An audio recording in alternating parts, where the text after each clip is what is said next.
This time we're traveling through Vietnam, one of the most beautiful countries in Asia. As a result of the bloody wars with France and the United States, the country was cut off from the outside world for decades. In the late 80s, the doors opened and it was possible to travel once again through this country with its natural beauty, lively cities and friendly people.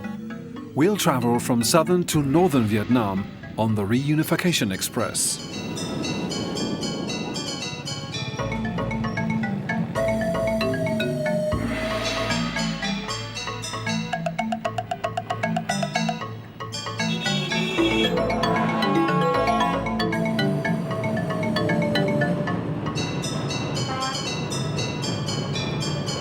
Our journey begins in Ho Chi Minh City, formerly Saigon. This is where the French colonization of Vietnam began in the late 19th century.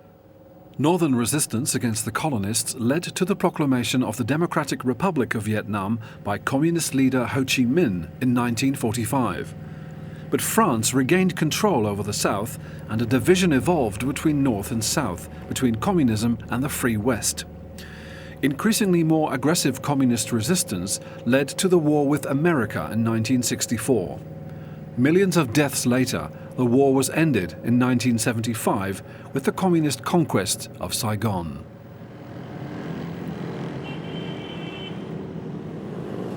The colonial era lives on in the French architecture.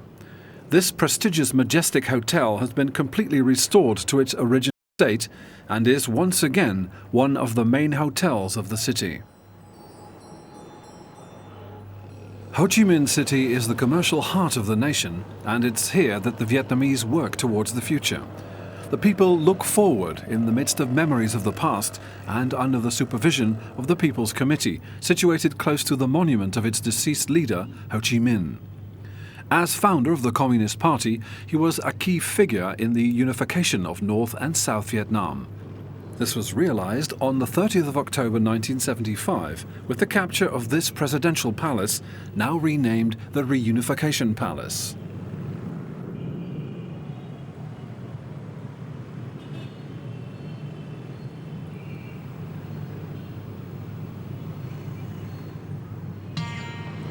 With its 4.5 million inhabitants, Ho Chi Minh is the largest city of Vietnam. From way back, various cultures have come together here, which is evident from the numerous temples, mosques and churches. In these outskirts you'll find the Jak Lam Pagoda, the oldest Buddhist pagoda in Ho Chi Minh City. It was built in 1744 and last restored in 1900. The pagoda was a place of pilgrimage and also a central meeting place for Buddhists. Nowadays, 10 monks still live here and diligently maintain this building.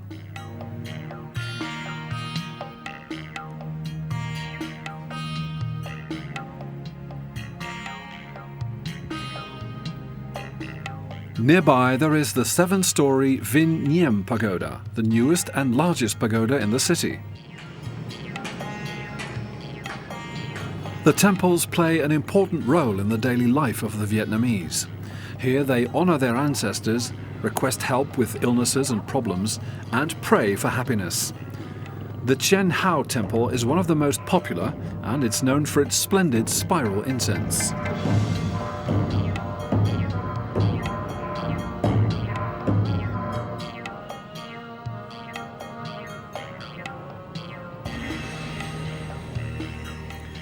Using incense, the Vietnamese send messages to the heavens.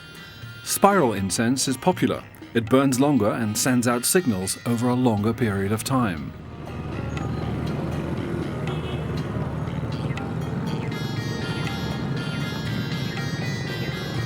We trade the serenity of the temples for the excitement of Ho Chi Minh's colorful Ben Thanh market. The market is in Cho Lon, the Chinatown of the city, and spans an area of 11 square kilometers. Since the government decided to implement economic reforms in 1986 and free trade was once again permitted, the market flourished into the beating heart of Ho Chi Minh City. It's a fantastic place for tourists to literally inhale the Vietnamese atmosphere.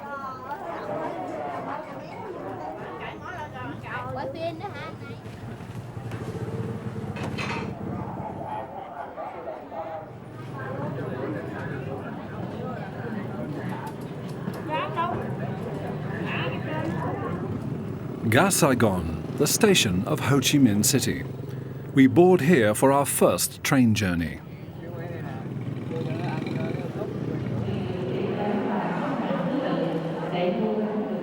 We stroll past numerous stands on our way to the Re-unification Express. It's no luxury train. There aren't even any windows. Metal blinds shelter the passengers from stones which children regularly throw at the trains.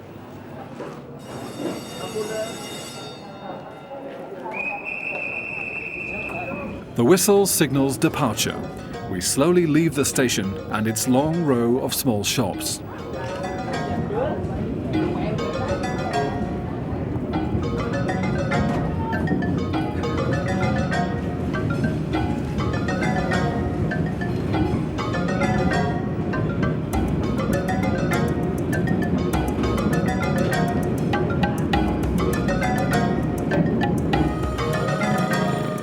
The gates are manually operated, a task of considerable responsibility. The train rides through a heavily populated area of the city. A single careless moment could lead to casualties.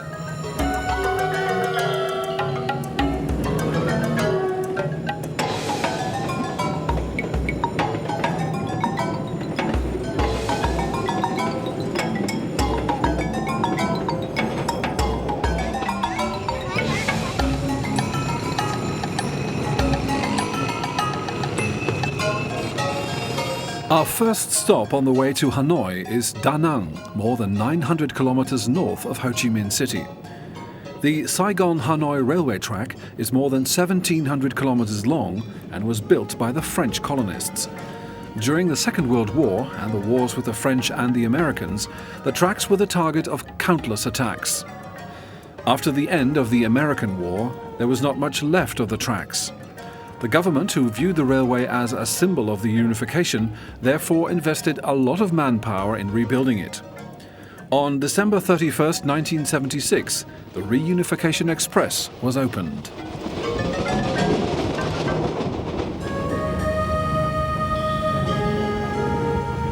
The hard seat compartments are the cheapest and consequently the most crowded seats on the train. It's one of 7 classes that the Vietnamese trains are divided into.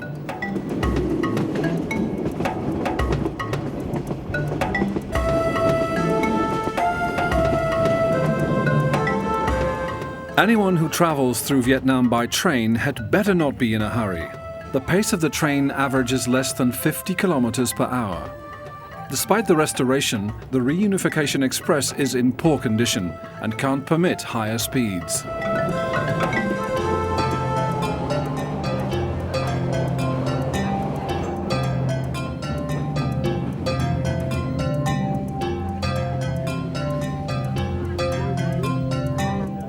We ride along the coast of Nha Trang, which is known as the place with Vietnam's most beautiful beaches. Here, tourism is steadily growing. The salty sea air penetrates the sleeping class, where the Vietnamese passengers are taking a nap.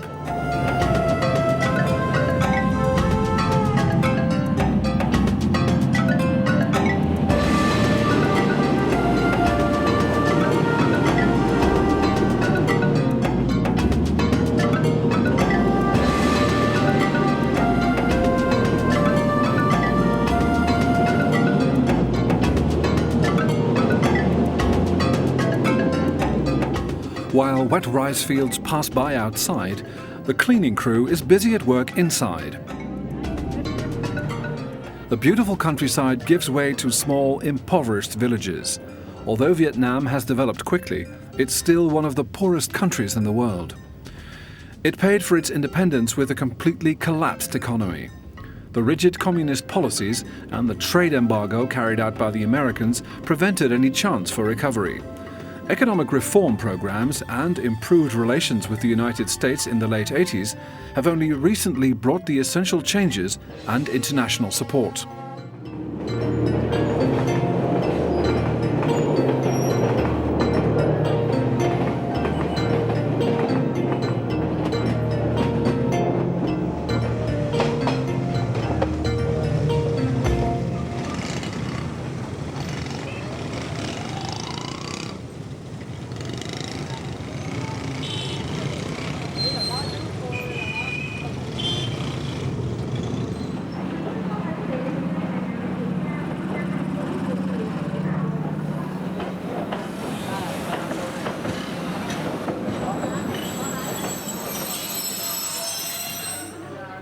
We've arrived in Da Nang, the city that served as a base for 800,000 American soldiers. At that time, there was a lot going on. Now there isn't much to do anymore. We decide to go to nearby Hoi An.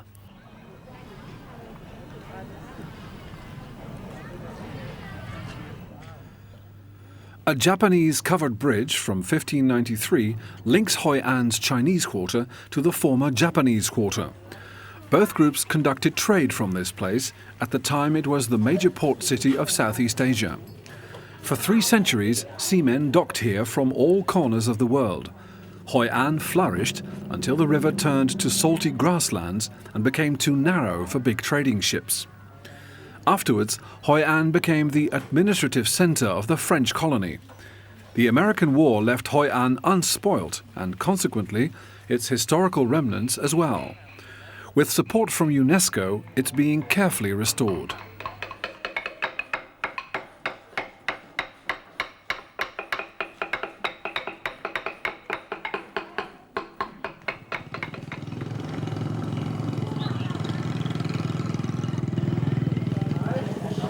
Its status as an open-air museum made Hoi An a popular travel destination for many foreign tourists. Past and present are intertwined here.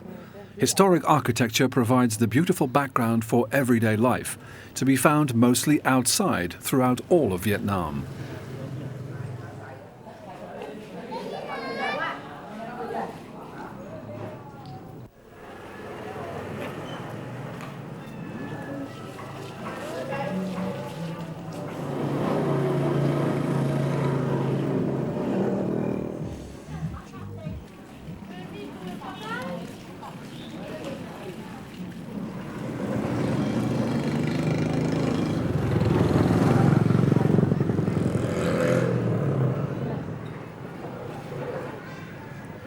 We're back at the station of Da Nang, from where we'll continue our journey to Hanoi. Outside, our train is being prepared for the journey with the hitching of a Prague locomotive.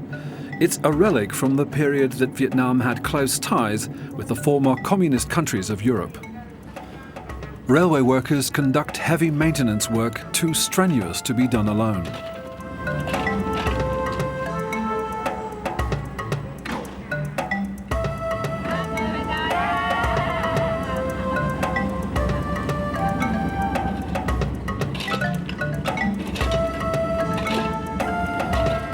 While the workers continue their struggle on the tracks, the train slowly rolls on towards our next destination.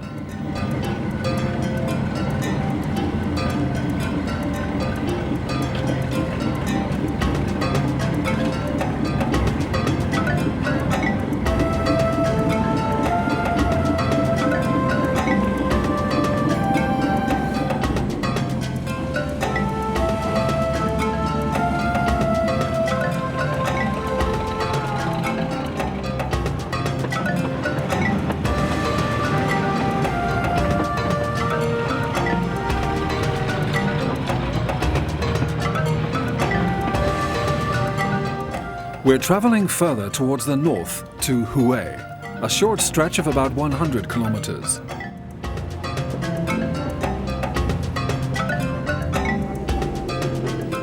Provisions are soon brought out and the Vietnamese start their lunches. We spot a probable fare dodger on the roof of the train.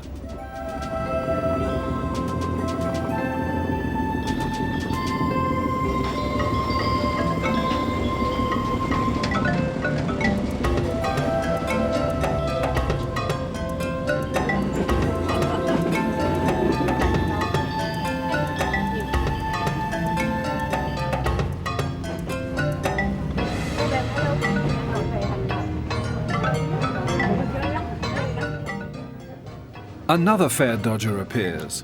The slow speed of the train makes it easy for people to hop aboard. They're usually vendors who sell their merchandise through the open windows.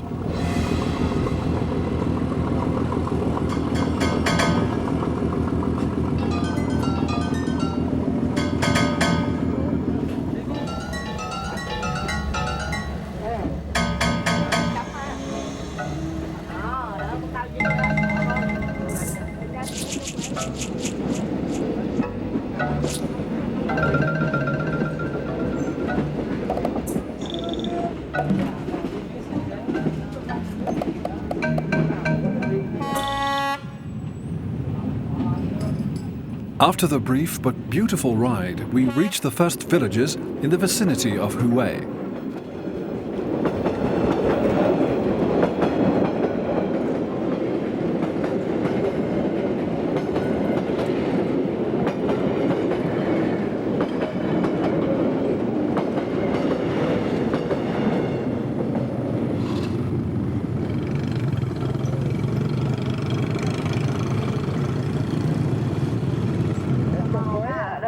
Số 2, chuyến tàu 6 Sài Gòn Hà Nội đã về đến ga Huế, tàu đang chạy chậm vào ga trên đường sắt số 2. Chuyến tàu 6 Sài Gòn Hà Nội đã về đến ga Huế, tàu 6 Sài Gòn Hà Nội đã về đến ga Huế. Chuyến tàu 6 Sài Gòn đã ra lại tư gia hành lý của mình để khỏi bỏ quên ở trên tàu Sài Gòn Hà Nội đã về đến ga Huế, hành khách xuống ga Huế. Hue is situated on the beautiful Perfume River. The river is the territory of many fishermen who live with their families on tiny boats.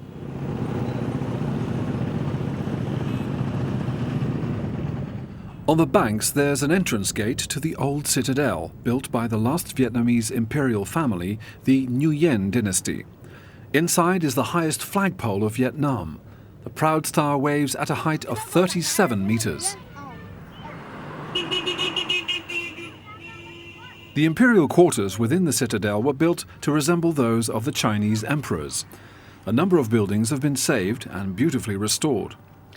The Nguyen Imperials ruled over Vietnam from 1802 to 1945. That is, on paper. In 1885 they lost their throne to the advancing French. The Imperials remained heads of state pro forma until they officially gave up the throne at the end of World War II. Palace buildings once stood here as well.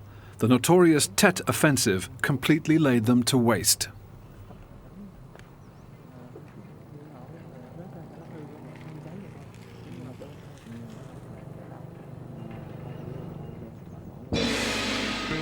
This burial tomb of King Tu Duc, however, was spared.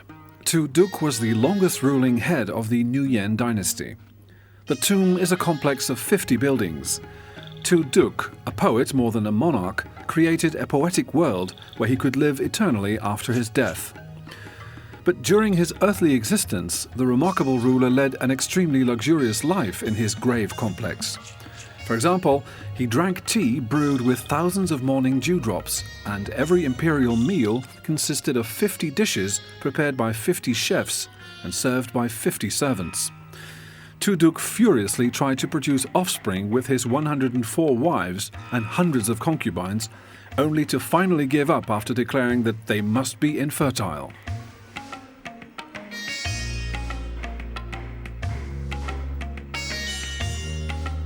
No one knows where Tu Duc lies buried. For fear of gravediggers, no one was allowed to know where the sarcophagus was placed. The 200 servants that brought Tu Duc to his final resting place were beheaded. And so, Tu Duc took the secret with him to his grave, literally.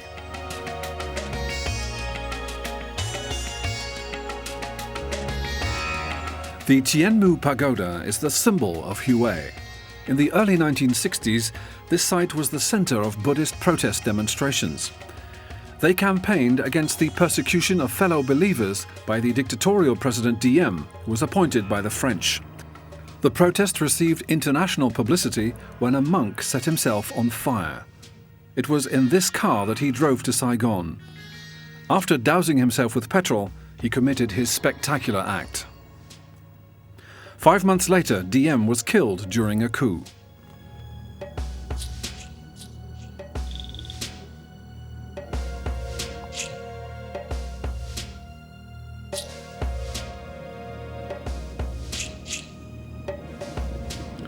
We leave historic Hue behind us and continue our journey on the Re-unification Express.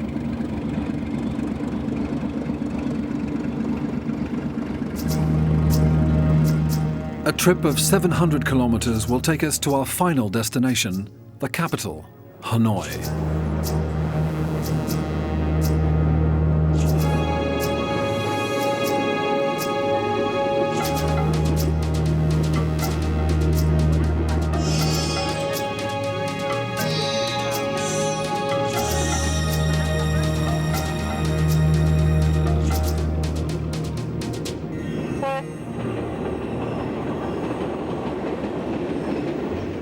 The beautiful train ride takes us once again along the many rice fields. Each year, about 22 million tons of rice is cultivated in Vietnam. Not only is this grain the staple food of the Vietnamese, but it's also one of the major export products. Since the agricultural reforms, the country has transformed within 10 years from a rice importer to one of the world's largest exporters of rice.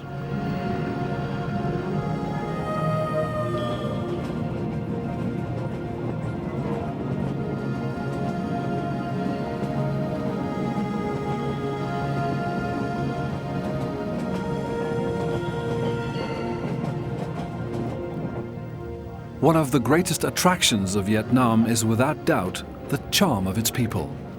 Despite the horrors of war, the Vietnamese are extremely friendly towards Westerners. 14 hours after departing from Hue, we ride into the station of Hanoi.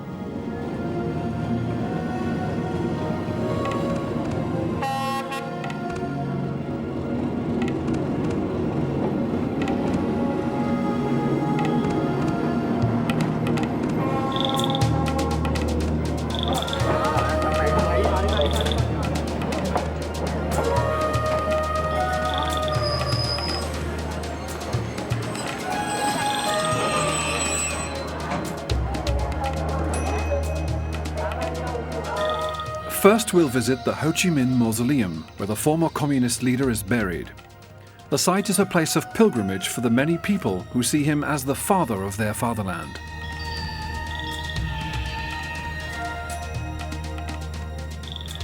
The presidential palace is behind the mausoleum. Before the independence, this was the residence of French governor-generals. When Ho Chi Minh declared Vietnam the Democratic Republic in 1945, the palace became his official residence. But Uncle Ho, as he was fondly called, preferred simpler accommodations and resided in a modest wooden house in the garden.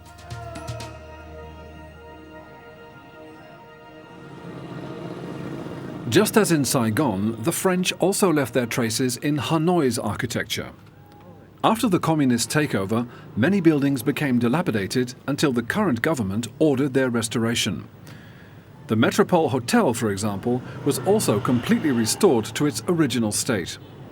Many government leaders, such as Bush and Chirac, have stayed here. The concert hall is another masterpiece of architecture and restoration.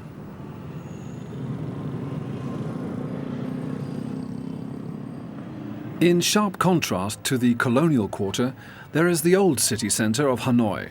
Here, there are no historical buildings, symbols of wealth or luxury, only small, narrow streets where the Vietnamese fight for a better life.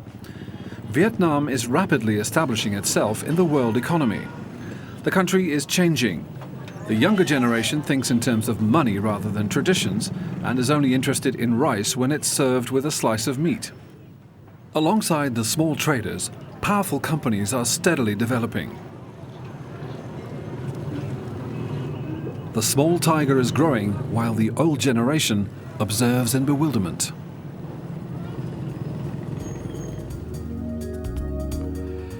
The next railway visits Israel, a small country with a great history where memories from the past are still present today.